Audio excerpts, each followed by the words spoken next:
Sellers are frustrated right now because they can't sell. The CBC has actually been saying that there is a window of opportunity to buy right now. The wording in that video is very misleading and fear-mongering. I think you tax what you don't want people to get. Like you tax cigarettes more because you don't want people to smoke.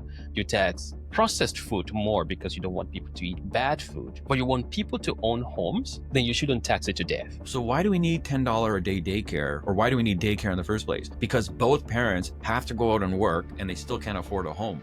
Jon Flynn is a real estate expert and very well known for his bold takes on Canadian housing market, including his controversial call for price declines. But it doesn't stop there. From politics to social issues, Jon shares unfiltered opinions you won't hear from anywhere else. And in this episode, he did not hold back at all.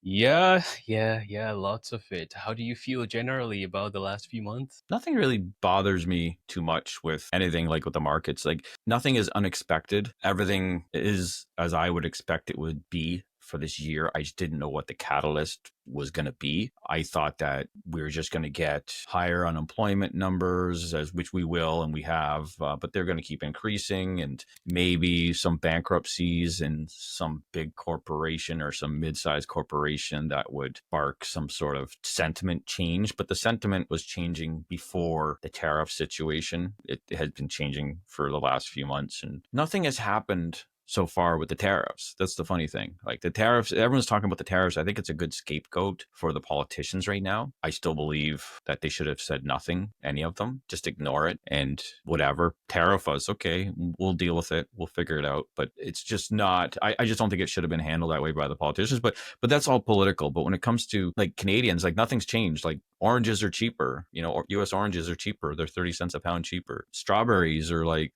they're giving them away because no one's buying them because they've been told not to support them. So prices have actually gone down with a lot of things. So this is all, again, but the sentiment and speculation and, fear in the markets, and everyone's at this wait and hold mentality right now where, if in doubt, do nout is the situation. And if it wasn't the tariff talks, it would have been talks about something else. It would have been something else at some point because it was inevitable that things in the economy were not getting better, they were getting worse, and it was just what was the next piece of news going to be. Prices really gone down though? Not even talking about real estate now, we're talking about price of commodities generally. Have things really gone down? Yeah, like the tariffs haven't taken effect yet. This is all based on and I'm sure they will, like they were supposed to take effect. But yeah, like so I watch oranges because I juice my oranges and I like love juicing my, so I get my boost of vitamin C. So like I always try to get oranges at $1.99 a pound. That's my goal, right? Sometimes there were more, but they were always $1.99 at the stores I shop at.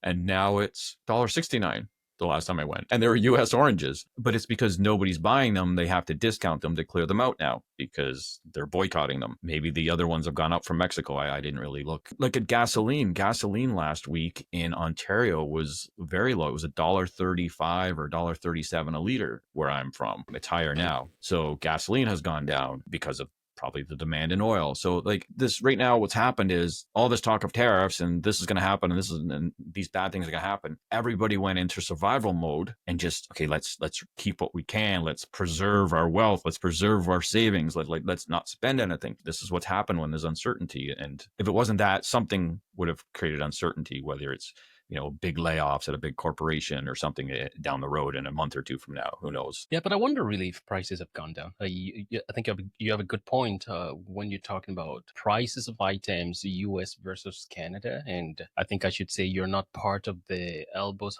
up people. No. You buy whatever pleases you in this case. But I was at the store this morning. I was in the grocery store just this morning. And I was looking at a tiny little pack of steaks, which was just less than a kilogram. I kept weighing like, oh my goodness, am I supposed to buy this less than kilogram pack of steaks for $25? And as I was thinking about it, this woman walked up to me and said, is it just me? I said, I can't afford anything here. And mind you, I shop from the cheap stores. I'm not a Sobeys guy. I'm a Walmart Food Basics kind of person. So this was even Food Basics that this lady walked up to me. And it's interesting to me. Are prices really going down? No, yeah, you're correct. Like in general, prices haven't gone down. The CPI was 2.6% for February. I guess my point would be that prices haven't like skyrocketed because of tariffs, right? And the Right. things that they're talking about have actually gone down because the tariffs haven't hit on them yet. But it is interesting that the CPI is headed back up now. And that was to do, some people say, with the HST holiday and whatnot. But prices are still obviously elevated and everything, real estate and groceries and everything like that. It's not having, so far, it doesn't have the effect. Actually, they're discounted. So I think if you shop properly and you're not afraid to, pick up some US oranges or strawberries or whatever the case may be, like if you're smart about it. And we're talking about the civilization here who was hoarding toilet paper in 2020, right? So, and hand sanitizer. And you think they're not going to go Right. buy some US oranges at a discount or some strawberries at a discount? They will, right? So you interact with a lot of people in grassroots, I will say, far from data from StatsCan or whichever sources out there, which I find a lot of time the lived experiences of people often differ from data. Or sometimes it takes a while before the lived experiences of the nation would catch up to data that we're seeing. But generally, have people been positive about their lives generally, with housing? Because you interact with people, with families, right? When you're doing showings, yeah. So it's interesting now because sellers are frustrated right now because they can't sell. They expect to get whatever price they want. It's going to be tough for sellers for a while now. And again, I forecasted this, but buyers, they're not happy either. And I deal with, families and they're sick of it. Like they're trying to afford their first house and it's like fixer uppers for 500,000 in bad areas. Like they feel hopeless. And a lot of people are just giving up. There was the talk before where we're going to buy, it's time to buy. Like we're done waiting, but their attitude was it's time to buy. Like we've waited long enough and we're ready to buy. Like we don't care what the market does. But now I don't hear anything from those buyers. Those buyers aren't here. Because I'm not having these conversations because they're not looking to buy anymore. They're literally sitting back and waiting. And this was a conversation a lot of people would have. And a lot of the buyers that have bought through me that have entered the market and that have been forewarned that prices will probably go down. The CBC has actually been saying that there is a window of opportunity to buy right now. It surprises me because I don't know what metrics they're using for such projections, but I wonder what you think about that, because you're saying people are not really showing up to buy, but they are saying, oh, here is a window of opportunity to buy right now. Yeah. And the wording in that video is very misleading and fear-mongering. And so, and it was the one on About That, I believe you're talking about. And again, I want to know what made the CBC choose to take that stance as opposed to maybe you shouldn't be buying right now. Maybe you should be waiting to see what happens with the economy and the so-called tariffs and whatever else. But there was an agenda almost behind that, and that was cherry pick interviews and data to support some sort of theory. I don't know if it was a theory, it was a viewpoint, and was it the host's viewpoint, or was that just what?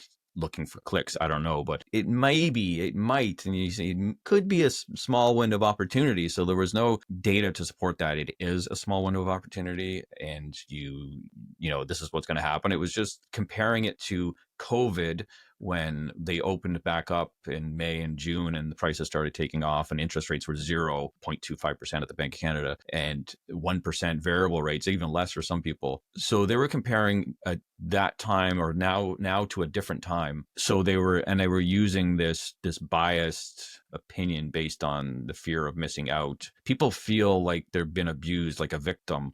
Like if you walk down the street again, you might get beat up because it's happened before. This is what they're using. It's a very deep psychological thing they're doing, and they shouldn't be doing it. They shouldn't. There was a very biased reporting, and of course, the industry people they had on there want you to buy. Well, most of them, right? Real estate associations and CEOs from big real estate brokerages. And these are the people that they have on these shows normally. So yeah, I would ignore that because there was no merit behind it and there was no real facts. It was an opinion. That was a pure opinion piece. Yeah, and I think we have to be careful about such opinion pieces because it's this kind of thing we saw in 2022. A number of my friends who bought then, they're looking for a way out. The ones not looking for a way out, it surprises me how much the price of a home can actually strain relationships. And it sounds like TMI to even talk about such now, but one thing I realized that most people whom I know who actually bought at the peak of the market because of the fear of missing out, one common thing they talk about is, oh, it's kind of straining my relationship. It's making me work extra. I had to take another job. And I'm asking now, where are the agents that advised you then? Is there any professional body that holds those people to account? Should we be looking for those agents now? People have tried to hold me accountable saying, you told people to sell because the market didn't crash. I guess they thought I said it was going to crash at a specific point in time or my thumbnails, but they said, what are you going to tell those people when the prices don't go down, John? And now it's, what are these agents? What do they have to say that said real estate only goes up and you should buy now before you're never going to be able to afford a home? Like you've heard it. You can watch the TikToks and the short form videos is what they're well known for, these because I don't think there's a long case to be made to reference or to prove why you should be buying now. It's a very short term, small minded attitude that we have here, or that they had, to buy now. And it was a sales tactic. So it's hard to say, should they be held accountable? Because then I guess who should be held accountable for whatever they say, or everybody should be held accountable for every word they've ever spoken. But I think that when the time comes for those buyers to sell or refer their family, they're not going to be referring them to those agents. So I think that they will be held accountable in that respect. Would you say the number of agents have reduced compared to 2022? Because a lot of people I knew joined the realty business in 2022, actually. That's a good question. So CREA, the Canadian Real Estate Association, says, and they report monthly, and you can look at the bottom of their news releases, and there's 160,000 plus is their number. And that hasn't changed because I've been waiting for it to change, because I'll be reporting on that the moment it does. But the problem is you can quit real estate, like your brokerage or the real estate board, and still hang on to your license relatively cheap at the national level to be a licensed realtor without being a MLS licensed realtor. But the numbers on the Toronto Real Estate Board have gone down, and they went down year over year. And I did a chart on it last year, but they are being reduced at Canada's biggest board. Their new members are declining, and their overall membership is starting to decline. So yes, they're slowly getting weaned out of the market, and that's normal in a cycle like this. So far, we've talked about the state of the market compared to, say, 2020 up until now. But let's look at the data that you actually sent me. I think it would capture some of those things we've talked about and the future of the market. Let's just take a look in a second here. Yeah, so pretty much I think we've talked about since our last chat here. And state of the housing market. Let's take a look. I will let you do all the talking here, mortgage arrears, and the rest of the ones that you sent me. I added one or two in the end, so we can chat through it quickly. Okay, sounds good. I'll just talk about the first two charts, first of all. So the one you have up on the screen there, the number of mortgage arrears. So this is the actual number. There's also a percentage chart, or percentage-based chart that talks about, I think it's at 0.22% right now, or 0.23%. But of course, you look at where it was, the last dip on the right there, and that was 2021 or 2022. And we've been increasing significantly. Now we're still at our last data is from December 2024, I believe. It is increasing. It's increasing sharply. And it has surpassed the number of mortgage arrears from the 2000, or the low point there. So we've reached a certain level that I believe is important when you're surpassing, and even we're at the same level number of mortgage arrears pre-pandemic, just before 2020 there. So we're back to normal levels, and we're above the previous lows. So it's headed up, and it's going to head up quick. If you look at between 2005 and 2010 there, look at how quick it shoots up, and look at how quick it shot up at the beginning of that chart there, which would be 1995. So we're definitely in the trend is your friend stage here. It's heading up, and it's going to head up quick, and there's no data out there. There's no news that's going to say otherwise, right? It's pretty safe to say it's not just going to reverse and head back down anytime soon. The next chart, which ties into this, so the chart previous was some national data from the 10 major banks. This is the Toronto Real Estate Board, and TREB means the Toronto Regional Real Estate Board. TREB used to be just the one R, and it was the Toronto Real Estate Board, but then other areas around the region joined, so they put the second R for the region. This is I do keyword searches for the MLS bank sales and power of sales, and based on the names and whatnot, you can search them like this, and yeah, you can see how it's headed up since last year. So if we look at the most recent one, I just made this. You're the first one actually to see this chart here. I haven't even released this myself. And the week of March 23rd. So this is, I do it like once a month, but I do the week off starting on a Sunday. So this was March 23rd, the week of. It's it's the highest it's been in a while now. This data is not data that you can just pull. I've been collecting this data because it's, once the listings are gone, you cannot search by name. So you have to actively search these every month. And I started back in June last year. But if you go back to where mid in that chart there, December, so March 2024, right in the middle almost, 179 bank sales there on the same data. And now we're what? Triple that. So we're seeing these year-over-year gains. So again, these bank sales are headed up. And again, you can listen to anybody in the media and whichever media you like to listen to, and they're headed up. So again, a sign of the times. And this is part of my home buying recipe that you have to watch the mortgage arrears and the bank sales. And when they're increasing, that means that we're headed towards the times when those people that are waiting to get into the market will soon be able to get in. We still have some things to cover on there, like need higher unemployment for times to get really tough. And it's sad to say, like, I really don't like saying like how times need to be tough, but we need to bring down prices to restore affordability. We don't restore affordability by building more homes at the same price they're at now. We need to bring down prices and keep building homes, of course. But yeah, so just a sign of the times that these charts are telling here that these are consistently increasing. It wasn't a temporary phenomenon. It's happening, and it's going to keep going up. Oh, well, so if someone like about that, Andrew, whatever his name is, if he's looking at this kind of chart, then maybe you could say, right up here, as we're increasing in power of sales, and you look at the previous slide, right? If this is coming up right here, the mortgage arrears, maybe for real, maybe he's right. I'm just playing the devil's advocate here. Maybe there's going to be an opportunity to buy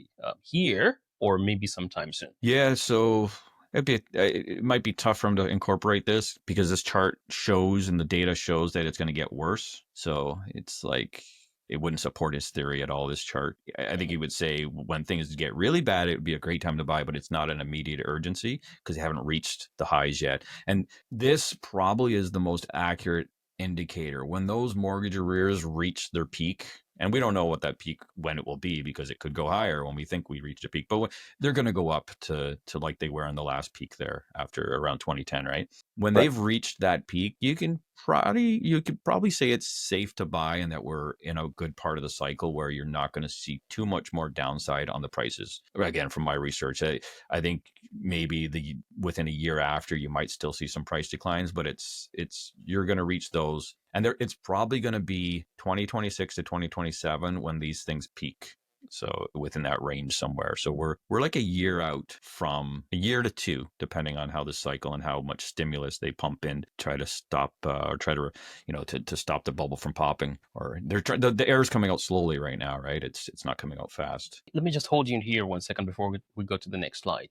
So you're a big advocate of prices need to come down. You've been saying this since I've known you in your channel on YouTube. If prices will come down, the factors we're looking at here, I think possibly there are two factors for the reason why prices have been coming down, why power of sale is increasing, why mortgage arrears have also been increasing of late. I think one is the prices at which people bought their homes, and maybe interest rates that played some role in that in the past. The prices were high before, but if prices will come down without building more, that means we're going to have a significant downturn in the economy. Will that actually be a good thing for us? I think ultimately it will. Just take yourself, for example. What happens when you lose your job or lose employment or lose a contract or whatever the business in? You are going to work and you are going to produce something a lot greater. It drives you. There's nobody or nothing more productive than a starving creature. Right? We're not talking about a creature that's got mental illness or on drugs or something here, right? They probably won't do this, but normal operating people, the best thing, and I've known because I've lived this. I've said many years ago when I was a teenager and I was broke, and literally on the side of the highway, I said, I am never going to be broke again. I'm going to work. I'll work at McDonald's, wherever it takes, so that I'm never in this situation again. And that is what people need. They need that feeling to survive. Right now, there's well, maybe for some there is, but in general, we've gone through this time where if you don't work, don't worry, you'll just get everything. The government will support you or whatever, right? Don't worry. You need to worry. That drives people, that drives production. And I strongly believe that. So I think, yeah, to answer your question, it's needed. I don't want it, but it's needed because people are they're gonna work hard when that happens. That's a very tough thing to talk about, John. And I know you're not taking that lightly at all. I'm saying that because I think the fact is this. Okay, take for instance, if I lose my job, like you say, I grew up really rough. I struggled to get to this point. All my successes didn't come on a platter of gold. So I think I'm used to a fight, but it's not a lot of people used to a fight. And in fact, I think more and more in our time, people are not as used to fights, especially when the odds might look like it's stacked against you. But I think people would really suffer if there is a downturn in the economy. And if that's the reason we're going to have a market correction, maybe this. And I remember reading an article about this actually. So some argue that to actually rebuild Canadian economy, the first thing we should do is to build more homes. And not just building more homes. We have infinite space, you can almost say, within Canada. But the problem we're having is taxation. I know Carney has been talking about they're going to remove GST on top of first-time homes. But let's not get into that right away. There's the GST, but there's also first degree or second degree level of taxation that goes into the cost of home. In fact, if I remember well, last time I checked, the taxes on each home is about 36%, either first level or second level taxation. Taxation on developers, land transfer tax and whatnot that goes into the price of homes. Maybe instead of a downturn in the economy, maybe what we should be doing is remove those taxes, because I think you tax what you don't want people to get. Like you tax cigarettes more because you don't want people to smoke. You tax processed food more because you don't want people to eat bad food. But you want people to own homes, then you shouldn't tax it to death. So maybe that's a better strategy than a downturn in the economy. I don't know what you think about that. I think that you could be correct, but I think that you have to look for the reason of why they tax them so much. They're not taxing the homes and the developers and whoever else because they're greedy and they just want more money. They're taxing them because they've spent so much money they need to tax them. It's because of bureaucracy and red tape. They've hired so many people. They've hired so many consultants, environmental people to check the land. The Canadian economy and many economies have been built on bureaucracy and where now nothing gets done. So the reason is, how do you tax, or why are you taxing? And you're taxing to pay for all these people, all these public servants and all these consultants to put the red tape up. And I think one of the politicians had alluded to that. He hasn't talked about it in a while, but this is what you're paying for. You need to take down those barriers. You need to, but again, you're going to be cutting services, these kind of services, and cutting employment from things that aren't needed, things that are stopping this building from happening. They're literally hiring people to stop the building. And this is what's happened, and nothing gets done. This is why we're at a standstill. So it goes back to the bigger problem, where the bigger problem is the only way I truly believe you're going to fix this economy is by cutting out the waste. And that means cutting jobs. And that's going to, again, be bad for the economy overall. But these jobs are wasteful jobs. They're not needed. And you've seen other countries do this, big countries and small countries. And it's not a popular decision. And the politicians talk about it and they say, well, this guy's going to cut this and this guy's going to cut that. Well, you need to cut it. Like in your house, you don't just keep accumulating these bills. It's like these subscription services. Like if you want to subscribe to all these subscriptions and Netflix and Amazon Prime and Hulu and then your car payment, and you're going to get a motorcycle, like you can't, it's not sustainable. I guess if you could just tax everybody around you to support your life, then it would be sustainable, but nothing's going to be produced. So yeah, it's the taxes are just a symptom of a bigger problem, in my opinion. And you can't just cut the taxes without cutting the waste. So I think cutting the waste would actually be the way to cause a downturn in the economy. But not like a willful, we just want to destroy the economy here because we want home prices to come down. I think that's really what you're talking about. But I think a significant way of doing that is to reduce the bureaucracy on housing, like you said. Maybe the bureaucracy is what's causing the higher taxes on housing. Well, yeah. So like a good example would be, so the houses are too expensive and there's too much red tape and there's too many fees and there's too many taxes. And the politicians say, we're going to cut the HST. But then the government goes out and says, we're going to hire an architect and we're going to hire a consultant to see what kind of homes Canadians need. Then we're going to come up with this catalog of homes, and CMHC is going to get this catalog and design it with their architects and engineers. Then we're going to publish this thing, and it's taking months and months and months and years to do this. And now we finally have this catalog, but now we have to pay final engineers or the architects to get the approvals with the province, because each province needs their approvals. So you hired all these people to design all these homes, and nothing has been built. And this is the waste, when you need to just build the homes. Like, you need to get rid of the waste, get rid of it. And it's almost like you have to tear it all down and rebuild it at this point, because it's got so out of hand. And we're just, this is not just Canada, this is all over the world. Like, you know, you get into the US politics, and whether you agree or believe it or not, they're finding, you know, all these people that have these retirement payments that are going to them that are dead and, you know, 200 years old. And it's not, some of them it is fraud, but a lot of it is they're still using pens and papers to do these payments or to process these retirement payments. So, and there's a lot of people involved in it. So it's just not efficient. So it's inefficiencies, but they've just kept hiring. They're like, we're just going to hire more people. But that's a Band-Aid, right? That's creating useless jobs.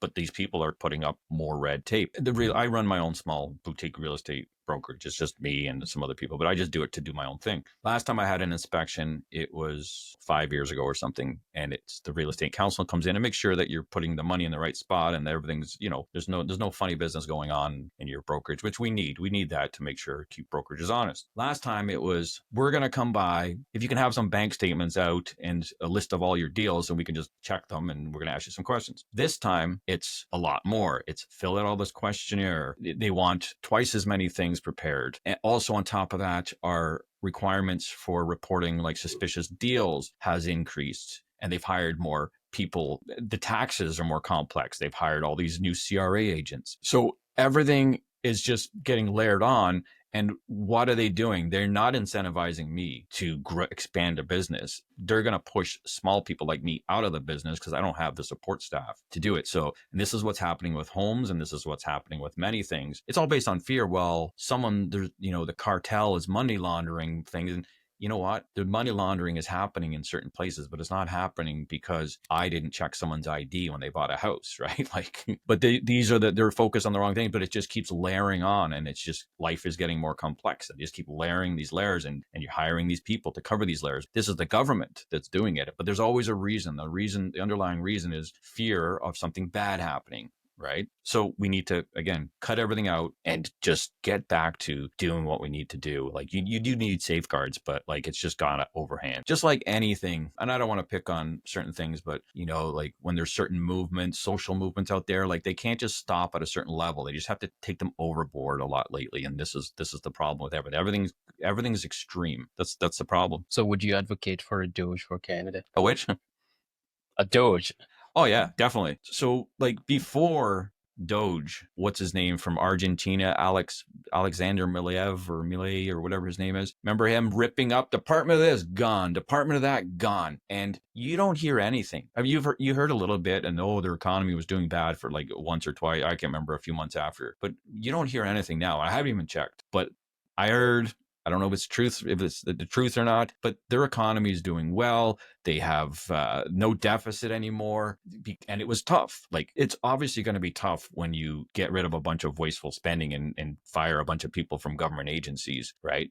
But they will find new jobs, and the economy will fix itself, and free enterprise will take over, and people will be resourceful, and you're not going to let them starve, right? Obviously, we're not talking about letting people starve here, but they will fix themselves, and this is what's happening. And it's now like there's only two ways forward. You cut wasteful spending, or you create stimulus, and we know where stimulus leads us because we've all had a big lesson on that in the last 5 to 10 years. So what's your option? There's no just maintaining. I know this is all not planned in the conversation, but yeah, I think it's a very good conversation here, actually. So I think the argument against cutting waste, which I seem not to understand it, just a personal opinion. I don't understand the whole clamor against Elon in the States. I don't understand the burning and the looting going on in Tesla factories or dealerships now. I don't get it. And I don't even get the support system that we're building for such insanity out here in Canada and some parts of Ontario as well. But just a personal opinion. But the thing here, right, if you cut the size of bureaucracy, which I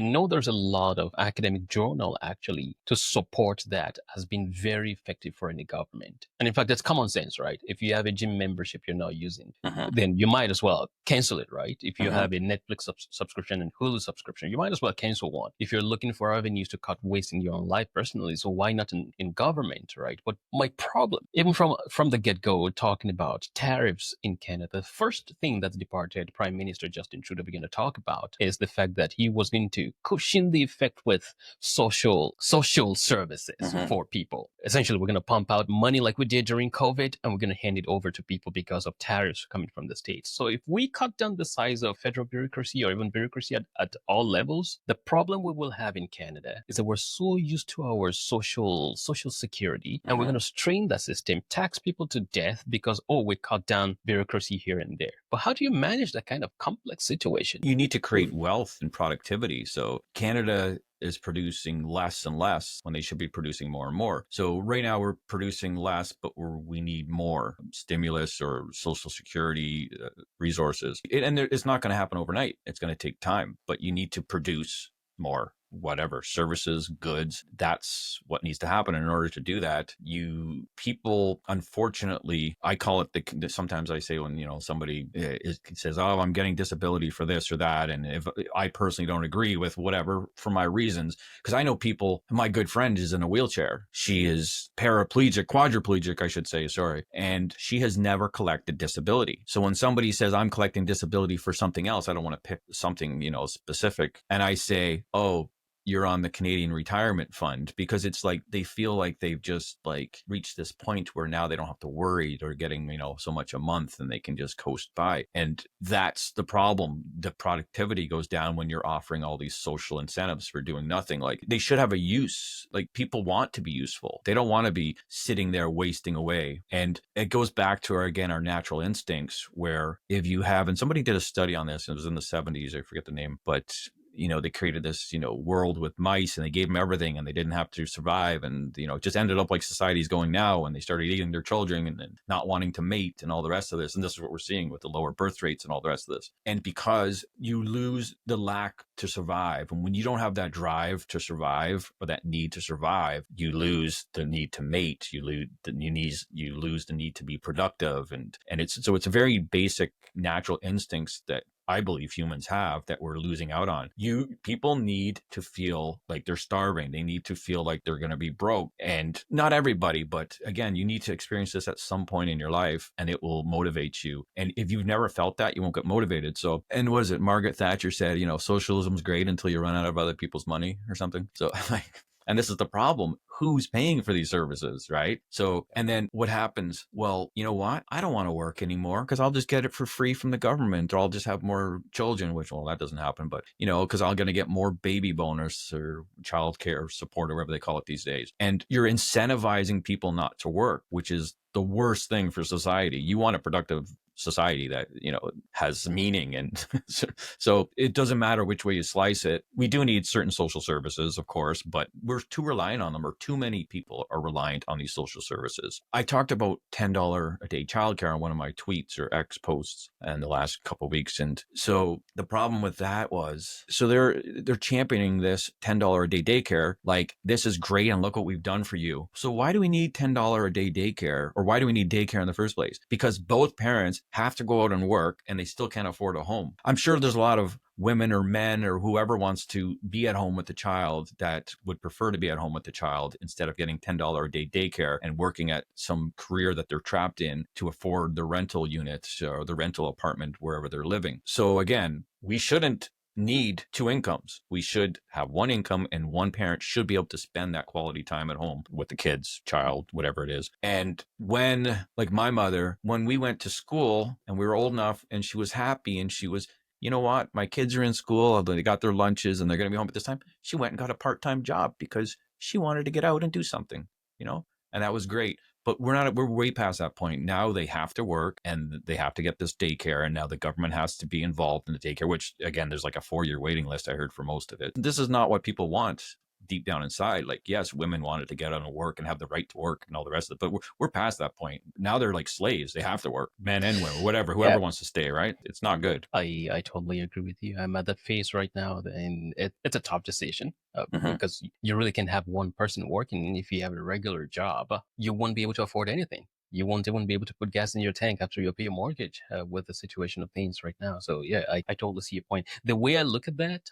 sometimes, actually, I think in a previous monologue on this channel, I've talked about it before, that sometimes there's the distinction between what I call the good thing, or which I call the wealth and poverty, and the poverty in wealth, which is kind of like the good thing in poverty versus the bad thing in wealth. Because in quote, when people become more wealthy, you become complacent and you take things for granted. If you've been broke before, if you've lost a job before, if you've had to ration food before, if you've had to ration rooms in the home to take care of people before, I think it's a constant reminder of the consequences of not putting in hard work in your life and how things could really go wrong. But when you've not experienced it before and you've come to this place of in quote comfort, which many times even that comfort is not all that comfortable, it's just a complacent state. But I think that's where we're at right now in society, in our part of the world especially, where people just find pseudo comfort, and some want to rely on the social services and at the expense of every other person. In the end, when you run out of the funneled into social services, then you're going to have to get off your butt and go do something out there. I'm certain you're enjoying this conversation right now and you can't wait to get back into it. But permit me to hold you for a second here. More than 95% of the viewers on the channel haven't subscribed yet. And it goes a long way in helping the channel. But if you can click on the subscribe button right now, it will go a long way in helping to improve the quality of the work on the channel and the quality of guests that you see on this channel every time. Please do me that favor, click on the subscribe button. I want to achieve 20% subscriber to viewer count this time. Yeah, but anyways, I think that's a very good tangent. We're going to get back into your slides now, just to talk about the state of the market. So let me follow up on that. Actually, I was thinking about it as I was reading your tweets here and there of late, and I said, John used to not be political. So what happened to you? So there's times when you have to be political, and there's a reason for it. And I had to change my X bio there. So I realize. So it used to say real stats and whatever else. And let me just see, what did I change it to now? It says sometimes I get political, so don't take it personal. Right. I realize you added that. It's so hard. I started my X account for the real estate, whatever, a year and a half ago, something like that. And I said, I'm just going to stay away from the politics. And you can't stay away. It's just everything overlaps into everything. The politics overlaps into most things in your life. But the problem is when I'm doing stats, and you'll see, I've sent you the slides today. So when I'm doing the statistics, and I clearly see, like, I'm not even promoting one over the other. I will say, we're going to talk about the one slide, and I will make a point about one of them that I don't like to make, but it is the truth. But I will add a caveat to it. But let's talk about this slide here before we get into that, because that slide's coming up, right? So this is, the Canada house price to income ratio, right? And this is from the price data from Korea Stats and the income data from Stats Can. And again, trying to get the Stats Can data is hard. There's no consistent data over the years where median income, average income before tax, after tax. Like, there is no data set where you can just grab it right from Stats Can. There's other people that do it, but and I think there's a reason for this, but they just don't want us to know. But of course, look at the red line at the bottom. There's your income since 2005. It's barely moved. Realistically, maybe it went from 60,000 to 90,000, but it hasn't moved. But when you look at the blue line, the house prices gone up, and these are in nominal terms, right? These are not adjusted for inflation. These are in nominal terms. So yeah, it's gone way up, and your income hasn't moved. So look at how close your income was back then in 2005, and the average house price was over 300,000, maybe 320,000 or something. And on the right hand side, you see the numbers 0, 2, 4, 6. So this is the price to household income ratio. Now, there is usually you're comparing the average house price to the average household income. So I didn't have the average household income after tax. It was too hard to get. You can't get it in Canada back that far. You can get it for select years, but not every year. So I used the median household income after tax, which I could get for most years. So the ratio is supposed to be between 2.5 and 3.5 for the average to the average, but this is the average to the median, so it's going to be higher. So we're going to say between 4 and 5 or something times. So the median income, the average house should be no more than, say, 5, 6 times, even when it's inflated, the median income. That's the gray broken line there. And I put in the middle, affordable, not affordable. So once it reached around 6 times, which would be equivalent to maybe 4.5 to 5 when average income, it was affordable before then. And I think most people could say that before 2012, then most people wouldn't argue that it wasn't that hard to afford a home if you had a job. Like I sold homes to people with one income. So that's, the honest truth. I've been working at McDonald's, mind you, as a shift manager. And then after that, it just got out of whack. And it is starting to come down, that ratio, but it's still way too high. Look at it. It's over 8 times the median income, the average house price right now. So that ratio needs to come down to, like, on this ratio that I'm using, like 6, 5 times at the most would be nice, but even 6 would be okay. So that just, again, shows you that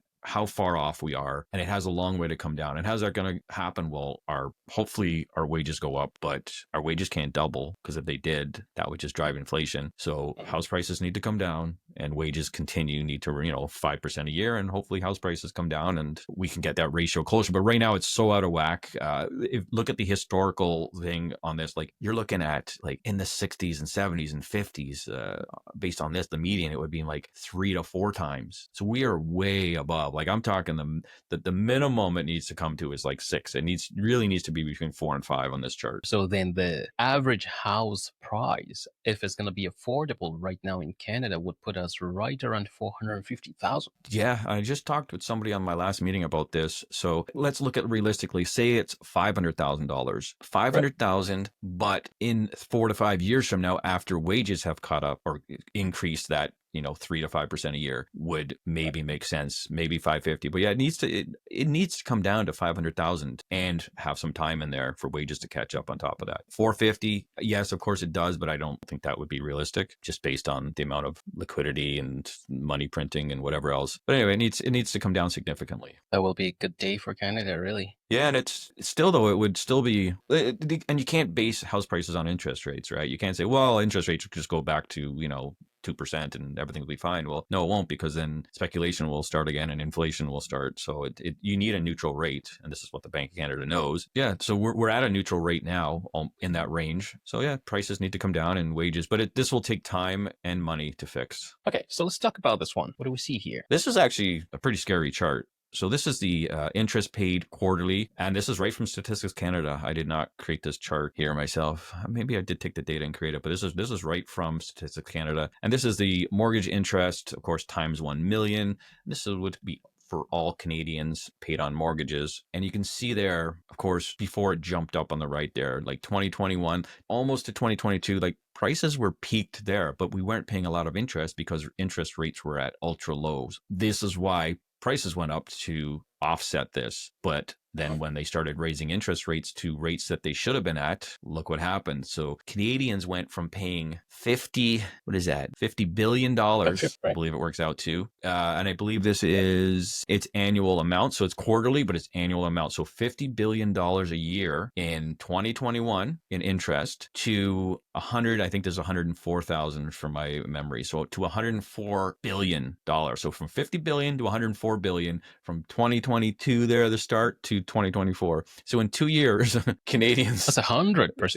Yeah. So it went up 104% or whatever it is. It's over 100%. Yeah. They're all Canadian. This is all mortgage, all mortgages are all Canadians. And I believe this is just the big banks. This does not include private mortgages and, maybe not even credit unions. I believe this is the big banks and for sure included in that. But regardless, based off of this data alone, their interest payment, this is just their interest payment, has more than doubled in 2 years. And if you look at how consistent that data was for the last 17 years before then, it went up from 30 billion to 50 billion. So it didn't even double in 17 years. And in 2 years, it doubled. So like the debt load on Canadians is just astronomical right now. That's why they're so eager to bring rates down, because they know it's just going to crush people, but they can't bring rates down too quick because it's going to affect other things. And you know what's interesting here? And correct me if I'm wrong here. So this was the downturn in the economy in 2008, right? And I think it's a similar thing that happened here, that almost happened here. But we had a quick market correction here, and it went back to a steady phase. But here now, what we're seeing is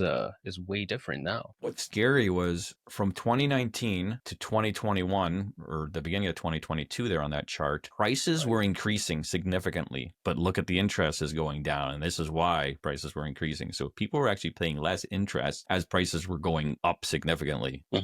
And then, of course, it all caught up once the rates went up. Right.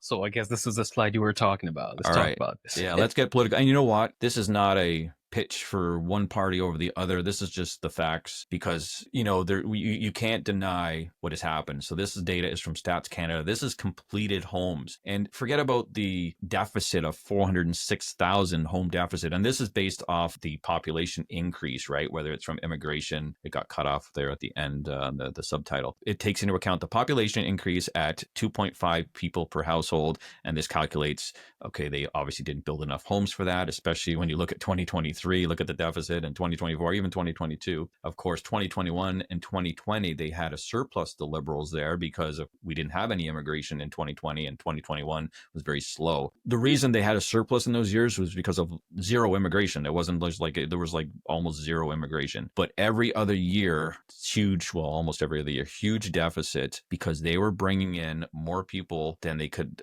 build homes for. And you can't ramp up building in Canada. It's never been done like to the levels that they need to do it. It's just can't happen. The most homes we've ever built in a year was like, I don't know, 250,000 or something. If you look at the Conservatives, like, the stability is what I find interesting. It was stable. They brought in 250,000 or so immigrants a year. We were building around 180 to 200,000 homes a year. So more than enough homes for 250,000 immigrants. You only need like 100,000 homes or something, right? So it's, one home for every 2.5 people. So they had a great surplus there. But then the Liberals pretty much got rid of it all. And they're lucky, actually, the Conservatives had a surplus of homes, because if they didn't, we would have been in a far worse crisis right now. But they took all that momentum and just went on that reckless spending spree and immigration and whatever else. So yeah, and it's just like, these are the facts. This is not like this is not my opinion here. This is what happened. Now, when it comes to home prices, I just want to say one more thing, sorry. When it comes to home prices, there's talk that, and the Conservatives will say, well, the housing prices have doubled, or housing costs, I think they usually say, because the cost of, maintaining a home has doubled. But under the Conservatives, I will say that house prices doubled under them in the period that you see here. Now, the difference is they were coming from the 90s decade of, like, the last decade almost in Canada, where we had no growth in real estate. So they were coming from this low point, and they ended off on a high point. The Liberals were coming from high house prices. There was no major economic downturn. Like 2008 was nothing, right? So there was no major economic downturn. House prices were not at their low levels. They were at high. So they went from high to even higher. So that was the big difference with house prices doubling in both of them, because it happened in both of their thing. It's just the Liberals just went on this, well, they already doubled, we're going to double them again, where the Conservatives, like, they were flat for 10 years and then they doubled. Of course, none of this was planned, but it's just bad policies, right? Where's the source for this data? So the data it's right at the top there. Data is from StatsCan. This is from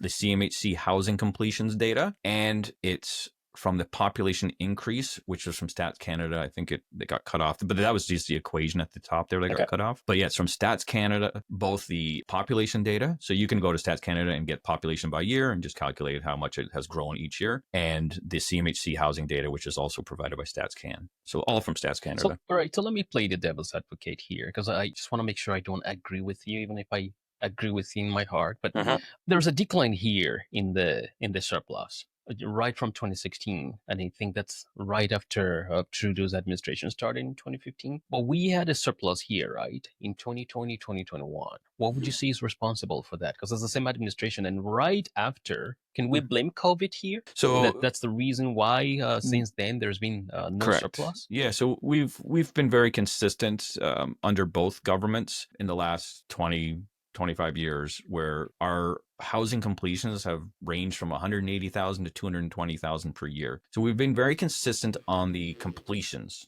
The difference in 2020 and 2021 there was no immigration due to COVID or very low levels. So that was why they're showing this surplus of homes, because there were still 200,000 on average homes built for both those years. But our immigration, like it was down to like 2020, like cut off like the whole year. So you would have had, I don't know, 60,000 people come in, and same at 2021, there was very little immigration compared with the other years. But then they went from, and you can look this data up and you can see it. It's obviously, I don't think anyone would argue this. They went from very low in 2020 and 2021 to 1.2 million in 2023, like just like from one extreme to the other, which is just insanity. Interesting. This is very interesting data. I think we have a few more, but let's see. Which one would you take out of all these to you can just go right to the up? next one, the months of supply, months of inventory. Yeah, so I track this months of supply, and this is national data from CREA. It's at 4.7 months right now nationally, and you can see I've drawn that dotted line or dashed line across the page there. And we're now, if you take out the pandemic, well, that was like in March and April when, of course, nobody was buying houses, but they hadn't removed them from the market. But if you took out that big spike there, we are now at July 2019 levels, so pre-COVID levels, and that's the highest months of supply since July 2019, February 2025. So we've reached this new high, post-COVID high in months of supply, and I'm forecasting that you're going to see this keep climbing. Once we hit like, even at 4.5, but once we hit 5, we're going to be back to like it's going to really affect prices to the downside because of supply and demand, right? And the supply and demand argument too, or the debate that's another one where the supply does not dictate demand or prices. Supply, when prices go down, supply goes down, new supply of houses. Now this is not new houses. This is MLS listings, which are mostly resale. But when you're talking about new houses, and you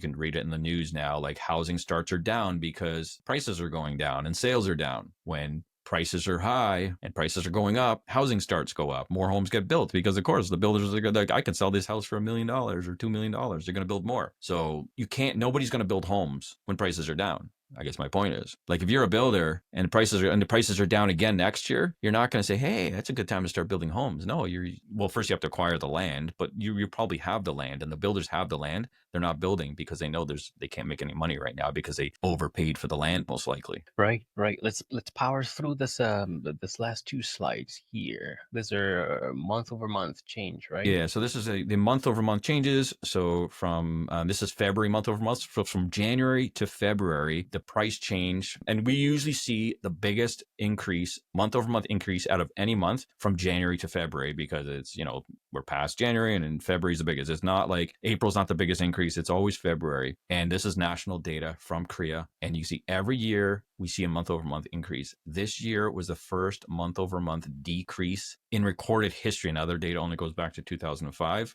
because that's when the MLS was created, just before then. So the first time in this data's history set that we see a month over month decline in February, which is huge. Right. And if I look at this correctly too, and correct me again if I'm wrong here, I think there are chances, looking at 2024 here and looking at a decrease in 2025 and the previous data that you showed as well, I think we might actually not be too far from 2019 prices even right now in homes. We're still, like, there was a big jump from 2019 to 2020. It was like $100,000. Right. But we did get close the one winter to 2020 prices, but it wasn't the average price. It was like December 2020. But there was like, to reach 2019 prices would be like the bubble bursting. Like, that's how far off they are. Okay. Let's talk about this one. 2019 prices, would be like 500,000 or less. Like, that's what 2019 prices are. Yeah. Right. That's actually very true. Yep. Yeah. I remember that time. Good old days. Yeah. Now this one, what about this? Yeah, this one I just created today because I wanted to look at, like, we would compare, like, this March was so much lower than last March or whatever, right? So, like, that's 1 month, like February's 1 month, but let's look at Q1. Let's look at, as much data as we can get here. And this is the Toronto Real Estate Board, and this is just the Greater Toronto Area. And if you look at, these are residential sales, and they are the lowest in a decade. And we still have 1 day left, mind you. I did note that on this chart, and they still will report after this. But we are 43% below the 10-year average right now. The worst first quarter. And again, the February, you see some great numbers usually. In March, you see great numbers. So it's not like this is just the worst quarter I'm choosing. This is usually one of the best quarters for sales. And anyway, we're at 43%, which after they finish reporting for the next day, and of course, there's some are going to trickle in after that, you're going to be around 40% below the 10-year average and lower than any other quarter in the last decade. And I could probably go back further, but this data on here only goes back 10 years when we pulled this data set. So yeah, it's just, again, another sign that, when you look at the data, it supports the theory that the market is not good. When you hear some realtor on X or TikTok tell you that he just had 50 people through an open house and 5 offers, doesn't tell you anything. That's just an opinion. Again, it's the house could have been, usually it is $300,000 underpriced, and you're in the biggest city in Canada. People are looking, right? And they're like, it's $999 for a $1.3 million house. Let's go to the open house, right? So, but this data tells the truth. Interesting. Very interesting. Let me go back a few steps here. Actually, I'm going to do some follow-up questions with you here. So would you actually describe the current state of the market right now as a conservative versus liberal, and Canadians have a choice to pick? Just looking at the slide here, I think the chart just shows if you want stability and you want like housing stability and probably economic stability, and I think the last time the budget was balanced was with the Conservatives too, if I'm not mistaken. You want the Conservatives. If you want a schizophrenic, bipolar, throw spaghetti at the wall solution, then obviously you can go to the vote for the Liberals, because this is what they've given you. And I just don't see how, when it comes to housing especially, like if you want rights for whatever cause you're fighting for, you probably go to the Liberals. But if you want, and it's true, I hate to use their slogan, but it's like, if you want common sense, like, and fiscal responsibility, then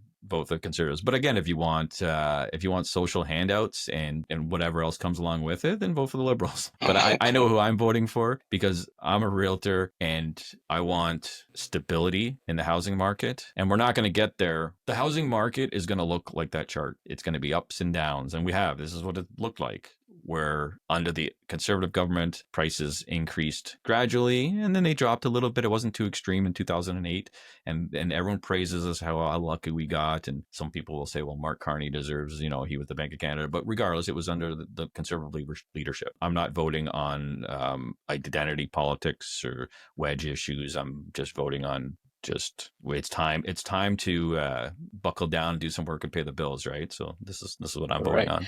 Right. And you mentioned at the beginning of the conversation that what you thought was they should not have cared so much about the tariffs and maybe just let it slide. What do you mean by that? Yeah, I think other people have said the same thing, but I said, like, and I'm not even parroting what I've heard, but when I heard about the tariffs, and the problem is everybody wants like a fight, and I came to a point last year, and I'll tell you the story, and I'm not proud of it, but I saw a bunch of police cars, and there was like some guy laying on the ground, but he was obviously, he wasn't hurt, but because he was saying the cops are not real cops, he obviously had issues. But I took my phone, I wasn't videoing him directly, but whatever. I wanted to take it out just to show my wife when I come home, there was like 8 police cars there and all these cops, and I just wanted to show her. Some guy across the street starts yelling, "Put your phone away, and I'm going to do this and that to you." And I didn't say anything at first, and then I was like, you know what? This guy's not going to talk to me like that. And I did what these politicians are doing now. I stood up for myself and I started mouthing back. I should have just walked away and did nothing. And I said, you know what? After that, I said, that was stupid. Like, nothing good is going to come from that. Like, I don't know, maybe the guy was a jerk that was yelling at me, and he was a jerk, but maybe he's not such a bad guy. Maybe he's just was stressed out or whatever. But regardless, even if it was a jerk, what good is it going to do? Like, nothing good will come from this, and nothing good would have come. And I'm lucky that nothing bad happened. And I said, you know what? All this road rage and things like this, like, I don't get in road rage. I'm sure I have in the past, or you get, angry. But I said, you know what? There's no more, like, this is not, it's a lose-lose situation. And what do we see? We see road rage. We see these politicians we're going to put more tariffs back on you. We're like, nobody has ever said, because they're going to look weak, right? I don't want to look weak in front of these citizens, but nobody said, hey, let's go talk to the guy. I'm not going to put any tariffs. I'm going to talk to this guy, and we're going to come to a solution that's best for both our countries. And, but no, like even Doug Ford's like the worst, and he's going to shut the power off. Like, it's not even like, it doesn't even make sense. Like, you can't shut the power off. Like, people are going to freeze to death. Like, why are you saying this? Like, so I think that they should have done nothing, or whoever the politicians are, they should have said nothing, and they should have thought about it instead of, because their reaction was, what do my followers want? What would they expect me to do? And what's going to look the best? What works best for me politically? And then that's what they did, when they should have relaxed and said, no, I'm going to go talk to him and we're going to make a deal. Because what does Trump want? Trump wants a deal. Trump doesn't want Canada to be the 51st state. He wants the pressure. He doesn't want to tariff us. He wants a deal. He wants a North America that has their own minerals and resources and oil and gas and is prosperous. That's what he wants. If you go to him with that, and he'll say, that's perfect. Let's make a deal. But no, everybody feels the need that they got to play tough guy with like the biggest powerful narcissist in the world. And it's like, I think we can agree that, Trump's got a personality, and maybe narcissism isn't the right word, but I got no problem with the guy. Like, I couldn't care less. You have to deal with what you have to deal with, but I'm not going to say he's my idol. I don't have a problem, but you have to deal with what you have to deal with, and dealing with him, you need to handle it right. And waving a red flag in front of a bull it's only going to get one thing, but they're working it out, right? They're working it out now. And so what do you think Trump wants to deal with Carney instead of Pierre Poilievre in this case, if I may ask you? Well, it seems like, I don't know, it seems like he's playing games, but he wants a deal. I think he does care. He says he doesn't care, but I think he does care about who's in power, because he knows he wants oil and he wants gas. We give him oil, but he wants more of it. And we do too. Like, Canadians want it too. Like, we should have it. We shouldn't be blocking pipelines, resources for clean energy that's, when they're building, coal-fired plants in China and whatnot. Like, we should be helping the world with our clean gas and our sustainable ways. So this is what he wants. He wants the U.S. and Canada to prosper, but I think he knows like it's not going to happen with the current leader. So maybe I'll just ask them if they want to be the 51st state, right? But that's how, like, it took an extreme solution. But look what's happened so far, and like, Trudeau's gone, and I don't think that it was just the Canadians that influenced that. It was the U.S. too, right? There was a lot of influence from the U.S., indirect or direct, whatever you want to call it. So, but ultimately, nobody's here to work for the U.S. Like, we're not here. But doing what's best for Canada is going to be what's best for the U.S. And then it's that simple. Okay. I think we should start to wrap up slowly. I tweeted, right, asking for questions on Twitter. And I'm going to ask you the two questions I got so that they trust us next time. the two that are legitimate questions. Right. Exactly. One is asking here, any perspective on Calgary real estate, days of inventory in the new development regions where Toronto investors dumped money, sight unseen is rocketing, whatever that means. I think it's just asking your perspective about Calgary real estate. I just get the data that's released to the public in Calgary. I can probably try to remember what I know, but I'm not.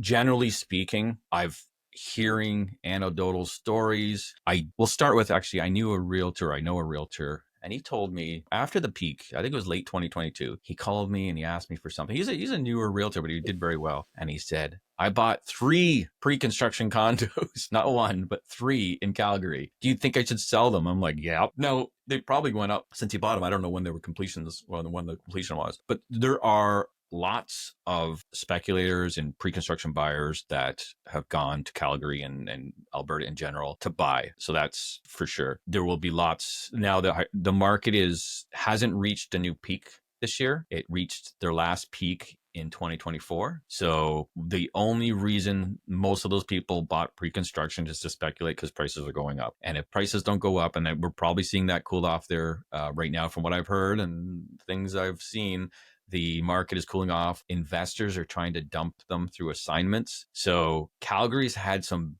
big and long downturns in the past, and Alberta in general. And I wouldn't expect any different this time. They're just behind us in the cycle. They're on like a different cycle, but they're behind us. So yeah, it's again, for data, I don't have the data, but I have looked at certain data points in the past, and it's things are changing there by the sounds of it, and changing quickly. Right. It surprises me actually what's going on in Calgary, because Calgary used to be a desirable city to live in. It's a beautiful city. It's actually probably my first first choice of a city to live in Yeah. Canada.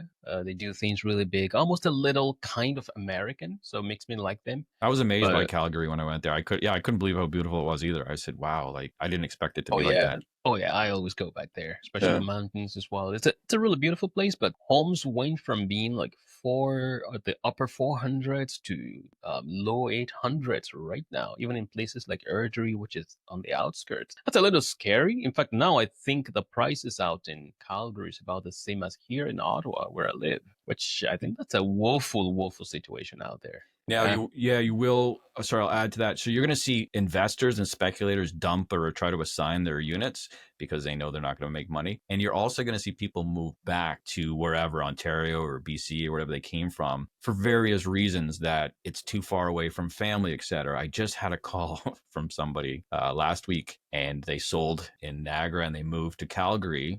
Sold their house for like over $1 million and moved out there and bought something for 400 and something. And they just called saying they're moving back because their kids they're going to be grandparents and it's too far away. So you're going to see a lot of that. Like they moved there for the price, but now they need to move back for many reasons. There could be many reasons to move back, but that was just one. All right, so let's make the second question very quick, actually. So this person is essentially asking, Jasper, what's your perspective for first-time home buyers making low six figures and not wanting to ever feel house poor? What will be the strategy for the next several quarters? What should they be doing right now? First-time home buyers. Yeah, so I think that wait for opportunities. Like, don't buy because like I've waited long enough and now it's time to get in and I can afford it or barely afford it or it sucks, I'm going to do it anyway. Like, that's not a good situation. I think, wait for the times, wait for the opportunities, wait for the mortgage arrears to increase, wait for the unemployment to increase, and hopefully you don't lose your job or else you won't be buying anything either. But there's no urgency. So whenever your time is, go ahead and buy. If it makes sense, buy, but don't buy for any other reason that it's right for you and it's an opportunity. You need to be like confident and bragging to your friends about how great of a house you got for the price. Yeah, and I think I know the feeling of not owning a home in the past and you constantly feeling like you're flushing your money down the toilet for rent. I know that feeling. I know the feeling of you just want something of yours, that you accumulate some equity over time. One thing to add to what you said is, if also people are first-time home buyers, what I always recommend for them is, do you necessarily have to buy in the heart of the city? That's what I did in the past. In fact, I still live on the outskirts until now because I actually find I can save a lot more money by doing that. Yes, you drive more, but you plan your routes, you plan the time you get out, you can get through that, but buy on the outskirt as well. Prices tend to be more stable on the outskirt in most cities. I don't know if you agree with that. Yeah, no, definitely. Even in Ontario, the Golden Horseshoe here, the further you're willing to drive, the better, the more affordable it is. And I think that it used to be like drive till you qualify or something. That was years ago. Yeah, no, it's definitely, it depends where you want to be. And I think the one thing I want to add actually to what I have to say about that was there's this and the parents are guilty of this. It's the parents, because the parents, I don't know what is. I think they're just uneducated when it comes to the overall market, and they've always made money on their homes. Maybe that's what it is, and they just don't understand current fundamentals. But they say, just get into the market, little Jimmy or whatever, right? Like, just get into the market. Like, that's just like such a blanket and poor statement. Like, so you're just going to get into the market in 2022. If you had just got into the market in 2021, you'd be in the market, and if you needed to sell, you'd get the same price that you bought it for in 2021 if you got into the market in 2022. So I think that they should maybe add an ending to that statement. Just get into the market when the opportunity arises is what I would say, not just do it whatever it takes. Like, that, just get into the market means do it whatever it takes, get into the market and make it work. Like, no, forget that. Right. So let me ask this last set of questions to you. You mentioned in one of your tweets that if Carney wins, you're gonna move your business to the States. I think that's a very bold thing to say. Yeah. Oh, you what? Yeah. Okay. You. So I don't do many in-depth acts. Like, me and mine are very plain and simple. A couple of people replied with the appropriate reply, and I said that's exactly. And it was a poke at Carney because he moved his to the U.S. So it was a non-serious quote from me saying, well, I'm going to move it to the US just like Carney did, right? Okay. So it was a sarcastic one, but I maybe should have added, but that would have taken away from the sarcasm. But I cannot move my brokerage to the US. It's impossible. I would have to get it licensed there and get a work visa. Nobody actually called me out on that either. But yeah, that was a sarcastic thing. Yeah, good question. So finally, if you could fix one problem or one policy right now, you've stated indirectly your opinion about the two candidates, the two parties right now. I don't have to ask you explicitly whom you're voting for. I think that's unnecessary. But if you could fix one policy right now or tomorrow that would actually help Canada chart a path into economic prosperity, what could that be? That's a good question.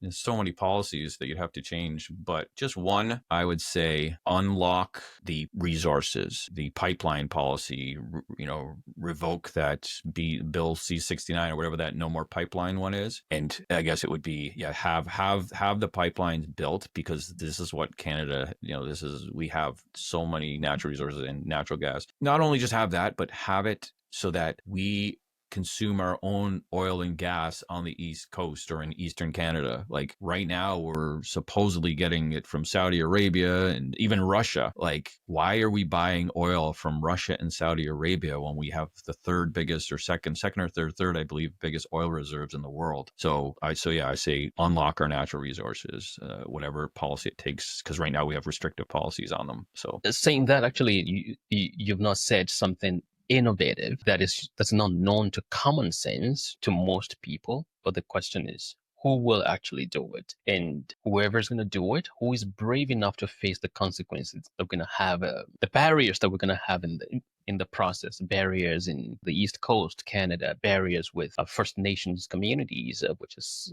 very common, barriers with the climate activist groups. Quebec's the biggest barrier from what I hear. They don't want anything going through their province. I think it's a good place to wrap it up. I was actually hoping to meet with you in person for this conversation. I think the next time, actually, I will try to meet you in person. Revaluate is a project I embarked upon to spark meaningful conversations that can inspire critical thinking as we navigate the adventures of life.